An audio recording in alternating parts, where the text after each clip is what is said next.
नमस्कार, आप देख रहे हैं आमने सामने न्यूज। मैं हूं पूजा शुक्ला। अलगाववादी नेता मसरत आलम पर मुफ्ती सरकार ने देशद्रोह और देश के खिलाफ जंग छेड़ने का केस दर्ज कर लिया है और मसरत आलम को 7 दिन की पुलिस हिरासत में भेज दिया गया है।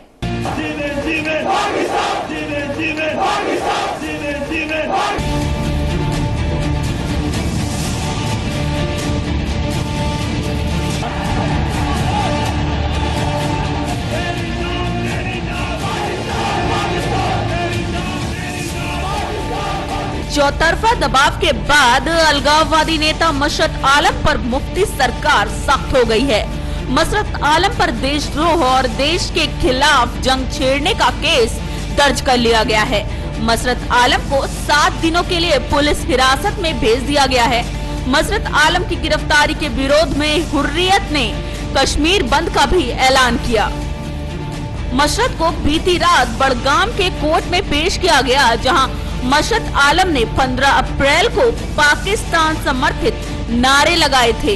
हुर्रियत नेता गिलानी भी फिलहाल अपने घर में नजरबंद हैं। विदेश मंत्री वीके सिंह ने कहा है कि अलगाववादी रोज बंद करते हैं, उससे क्या फर्क पड़ता है।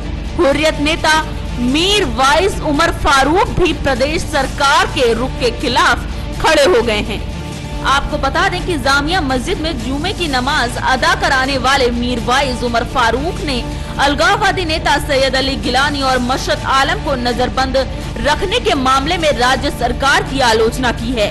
मीर वाइस उमर ने उनकी तत्काल रिहाई की मांग की और कहा कि कश्मीर में कानून तोड़ने के लिए अलगाववादी नहीं बल्कि राज्य सरकार जिम्मेदार है। याद रहे कि बीती बुधवार को श्रीनगर में गिलानी की रैली में मसरत आलम ने जेल से रिहा होते ही शिरकत की थी। इस रैली में मसरत ने पाकिस्तान के समर्थन में नारे लगाए थे, जबकि पड़ोसी मुल्क का झंडा भी लहराया गया था। इसके बाद भी प्रदेश सरकार पर मसरत पर कार्रवाई के लिए दबाव बनाया गया था। ब्यूरो रिपोर्ट, आमने सामने न्यूज। दिल्ली में गेस्ट टीचरों ने वेतन की मांग को लेकर मनीष सिसोदिया का घेराव किया।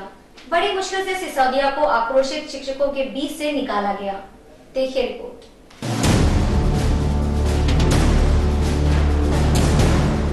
दिल्ली के डिप्टी सीएम मनीष सिसोदिया के घर के बाहर अस्थायी टीचरों ने प्रदर्शन किया। सिसोदिया का घेराव कर रहे टीचर और पुलिस के बीच धक्का मुक्की भी हुई। हालत इतनी बिगड़ गई कि पुलिस को प्रदर्शनकारी टीचरों के बीच से सिसोदिया को छुड़ाना पड़ा। आपको बता दें कि ये अस्थायी टीचर अपनी नौकरी स्थायी कराने की मांग कर रहे हैं। ये मामला काफी समय से चला आ रहा है और इसे लेकर पहले भी कई बार विरोध प्रदर्शन हो चुका है। मैं दिल्ली में एक अतिथि अध्यापक हूँ और हमें गेस्ट टीचर्स का नाम दिया गया है। बचपन से मैंने टीचर वर्ड सुना था, गेस्ट टीचर वर्ड नहीं सुना था। ये जो गेस्ट सीएम बैठे हैं, जिन्होंने सपनों की पोटली लेकर हमें सपने दिखाए थे, हमने दिन रात कैंपेनिंग करके इन्हें जिताया है। आज मुझसे मनीष सिसोदिया जी ने ऐसा शब्द बोला, मेरा दिल टूट गया। इन्होंने कहा तुमने कहाँ वोट दिए? बोलो, ये 66 चीजें कहाँ से आई है इनके पास? ये बताइए, कौन सा डिपार्टमेंट या कौन सी गवर्नमेंट ऐसी है जो हर बार एक सेट हटा के नए सेट एम्प्लॉइज लगाती है? हर बार सेशन खत्म होते ही गेस्ट टीचर्स पुराने हटा दिए जाते हैं, फिर से नया फॉर्म भरा जाता है नए गेस्ट टीचर एम्प्लॉय के। ये क्या तरीका है सर? सर, इन्होंने ये कहा था कि हम परमानेंट करेंगे आपको, लेकिन अभी फिलहाल हम ये कह रहे हैं कि आप हमें रिन्यू कीजिए। ये रिन्यू का भी कोई सर्कुलर नहीं डालते हैं डायरेक्टरेट की साइट पे, इसलिए हमने विरोध किया है।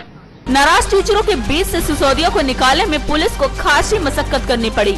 डिप्टी सीएम और शिक्षा मंत्री सिसोदिया को रोकने के लिए कुछ टीचर उनकी कार के आगे सड़क पर बैठ गए। हालांकि पुलिस ने सबको वहां से हटा दिया। टीचरों ने अपना गुस्सा जाहिर करते हुए कहा कि कम सैलरी में घर चलाना मुश्किल है, ये डिप्टी सीएम को नहीं पता। इनकी मांग पूरी हो गई है, ये राजनीति कर रही है। इनमें से बहुत सारे लोगों को अपना नाम तक ठीक से लिखने नहीं आता। जिन लोगों को अपना नाम ठीक से लिखने नहीं आता उनको मैं लिखने नहीं दूंगा। ये लोग कह रहे हैं कि आप बीजेपी का ये बेकार की बात है। इन्होंने बोला बीजेपी के कहने पे धरना दे रहे हैं, दलाल है बीजेपी के। बोला था। ब्यूरो रिपोर्ट, आमने सामने न्यूज। वक्त हो चला है एक छोटे से ब्रेक का। ब्रेक के बाद जल्द ही वापस लौटेंगे। Politics, crime, sports. अगर इन खबरों पे है आपकी बारीक नजर, आपकी आवाज भी कर सकती है असर। बढ़ाएं अपनी आवाज का दायरा, बने आमने सामने न्यूज का हिस्सा। ब्रेक के बाद आप सभी का एक बार फिर से स्वागत है। नाक, कान और गला के रोगों के सबसे अग्रणी चिकित्सकों में से एक हैं डॉक्टर पंकज श्रीवास्तव। आइए दिखाते हैं आपको अपने संवाददाता सचिन दीक्षित के साथ हुई डॉक्टर पंकज श्रीवास्तव की खास बातचीत। नमस्कार, आप सभी दर्शकों का आमने सामने में बहुत बहुत स्वागत है। इस बार हम चिकित्सा क्षेत्र के जाने माने व्यक्ति पंकज श्रीवास्तव जी के भी सामने उपस्थित है। उनका इंटरव्यू ले रहे हैं, उनसे हम जानेंगे कि उन्होंने कैसे अपने जीवन में चिकित्सा क्षेत्र को अपनाया। पहला प्रश्न मेरा आपसे कि आपने अपने जीवन इस चिकित्सक का क्षेत्र क्यों चुना, क्यों आया था आप क्षेत्र में? जब से मैंने वो संभाला है, मुझे दो प्रोफेशन बहुत अच्छा लगता था। बहुत बचपन की बात बता रहे हैं। एक तो मुझे टीचर बहुत अच्छा लगता था। मुझे ऐसा लगता था कि टीचर जो है बहुत कुछ देता है लोगों को, और चिकित्सक अच्छा लगता था। तो एक ऐसी इमेज थी कि मेडिकल कॉलेज में प्रोफेसर बन जाए तो हमारा दोनों चीज हो जाएगा। जी जी। बट कभी हमने ऐसा डिसीजन पॉइंट नहीं आया था कि हम इंजीनियर बने, ये बने, कोई चूज पॉइंट नहीं आया। जब से मैं वो संभाला मुझे डॉक्टरी का एक वो था। अच्छा, क्योंकि आपके हॉस्पिटल में ऐसा क्या अलग जो अन्य में मिलना मुश्किल हो जाता है? देखिए, ऐसा तो नहीं कहेंगे ऐसा अस्पताल में जो कुछ उपलब्ध है वो कहीं और उपलब्ध नहीं है। बट हम जो कोशिश हमारी है कि एक सिंगल स्पेशलिटी जो ईयर नोज थ्रोट की है, उसकी हर इंस्ट्रूमेंट हमारे पास अवेलेबल हो, हर जांचें हमारे पास हो जाए, छत के नीचे पेशेंट का पूरा इलाज हो जाए और पेशेंट यहाँ से संतुष्ट होकर जाए। तो उस सुविधा के हिसाब से अगर हम देखते हैं तो ये हॉस्पिटल कंप्लीट माना जाएगा। तो ऐसी चीजें बताएं कि बचाव के लिए आपको बताया ऐसा कि जनरली जो आजकल बीमारी बढ़ रही है उस पर लोग सीएमटी में बहुत सारी चीजों को हम लोगों ने मिला दिया है, जिसमें नाक, कान, गला तो मेन है, बाकी रहने के बाकी भी सेंसर्स आते हैं। तो अगर हम अलग अलग बात करें, बहुत लंबा सब्जेक्ट हो जाता है। अगर हम कान की बात करते हैं तो सबसे ज्यादा प्रॉब्लम आज की तारीख में है वो है मोबाइल फोन।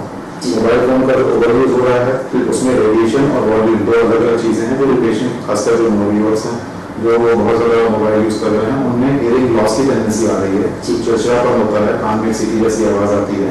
और दूसरे कुछ लोग ईयरफोन लगा के म्यूजिक सुनते हैं अनकंट्रोल्ड, आधे घंटे, 1 घंटे, 10 घंटे सुनते हैं। तो वो एक तरीके का एपिडेमिक बनने वाला है अगले कुछ दिनों में। और जो भी कमी आती है नसों की, उसका कोई रिकवरी फिलहाल अभी के तारीख में कोई दवाएं या ऑपरेशन संभव नहीं है। तो हम ये कहेंगे कि लोग मोबाइल का सिर्फ उतना यूज करें जितना जरूरी हो, ईयरफोन का तरीका लगाएं। एक संदेश आपकी तरफ से हमारे दर्शकों के लिए और जो आपको सुन रहे हैं, देख रहे हैं, उनके लिए आपकी तरफ से कोई संदेश? दर्शकों को संदेश देना चाहिए कि चिकित्सक को अपना दोस्त मानिए और उसकी सहायता करिए आपको अपना इलाज करने में। तो अगर आप शक की निगाह से किसी चैम्बर में किसी के पास जाते हैं तो हमेशा उसमें आपका संबंध भी खराब होता है और आपको उसका रिजल्ट नहीं मिलता है पैसा खर्च करने के बाद भी। अगर आप एक पॉजिटिव एटीट्यूड से जाएंगे कि हमारा फ्रेंड है, हमारी सहायता करने की इच्छा कर रहा है, तो मैं ये बताता हूँ, यकीन मानिए आपको उस चिकित्सक से बेस्ट रिजल्ट मिलेगा। इसी के साथ आज की कार्यक्रम में इतना ही। बहुत बहुत धन्यवाद सभी दर्शकों को। मेरी सचिन दीक्षित और रचना कैमरा के तरफ से बहुत बहुत शुभकामनाएं। धन्यवाद। 68वें कांस इंटरनेशनल फिल्म फेस्टिवल में अभिनेत्री ऐश्वर्या राय बच्चन और सोनम कपूर रेड कार्पेट पर अपने जलवे बिखेरती नजर आएंगी। देखिए रिपोर्ट।